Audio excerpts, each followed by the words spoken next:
Gilbert, Jake, and all kinds of guys helping you prepare. Can you talk about the team and what Val was on the show? Can you talk about the structure, the foundation that you have that helps you get to where you need to be for a fight?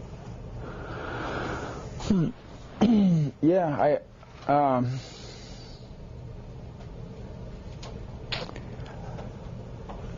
I started out in a really, I don't know the word, like a really potent type of jiu-jitsu academy. Like, there's guys who were doing jiu-jitsu coming from all sorts of places, but my school was really, had a lot of stronger jiu-jitsu fighters. You know, they're just a lot better. Yeah, you know, a lot of guys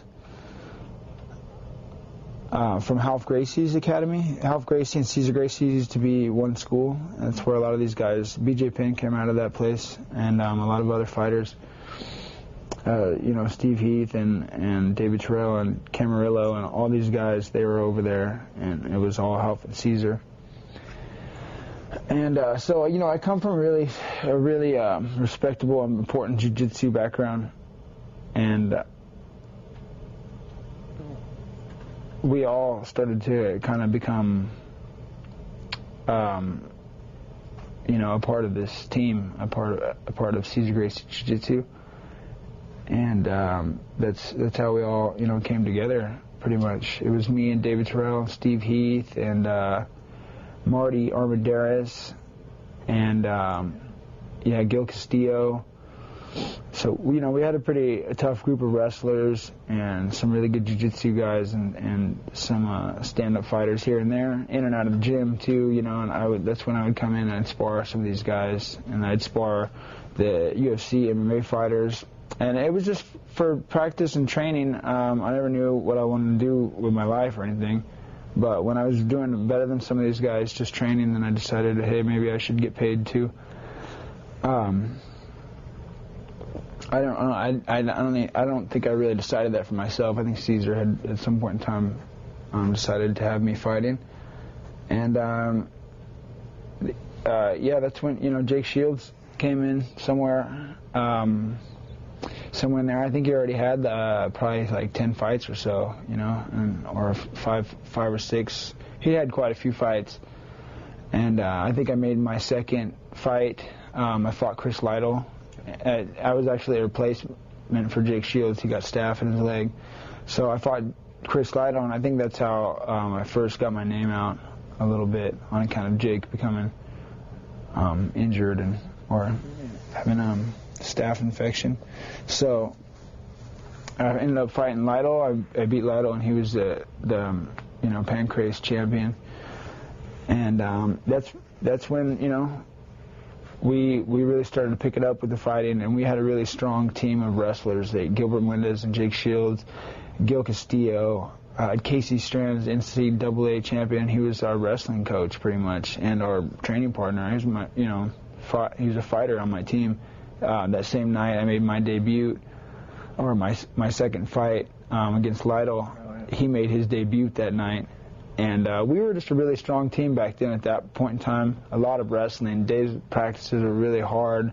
A lot of people, you know, bust their face on, you know, bumping heads wrestling, and they're just, you know, kind of wipe the blood away, and they just keep the practice going. And it was just, you know, a lot of practices like this every day. And, you know, somewhere in there, David Terrell, he started to kind of open up his own school in Santa Rosa, and then he ended up with more guys over there, and then they kind of were in and out of the gym, of the main academy, and then we were kind of in and out of there. And so just a lot of really strong grappling background, you know, on account of David Terrell and you know, Cesar Gracie and Casey Strand. And I think that I excelled a lot in this group of fighters and athletes because I didn't just do jiu-jitsu.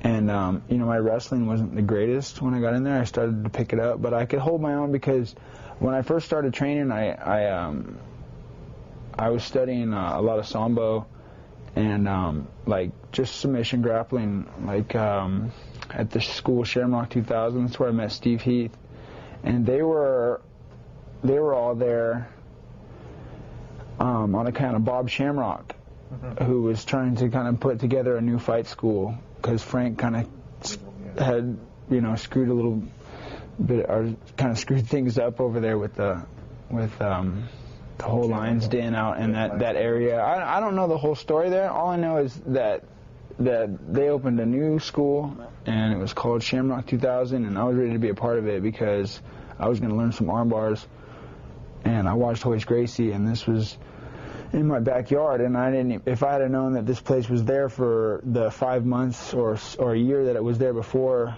I found it, I would have already been there. So I got in there and I started going good, and that's where I met Val Ignatoff, and he started showing me how to escape chokes, and it just the first I learned backwards, I learned how to pass the guard, put a choke, I learned how to be in the choke and then escape, and then I learned a lot of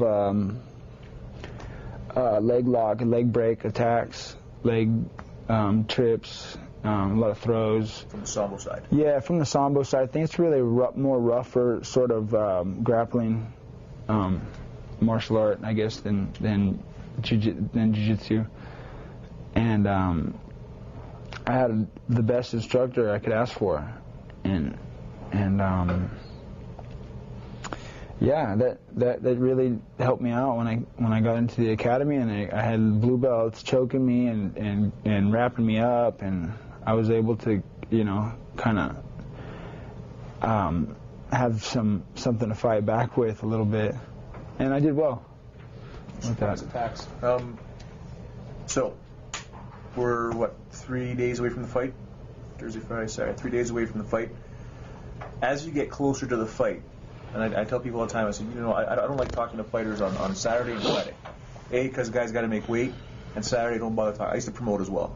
I never used to talk to my guys. Just, the bus will pick you up and we'll get you to the arena. I mean, what you guys go through mentally, I'll never understand because I never fought pro.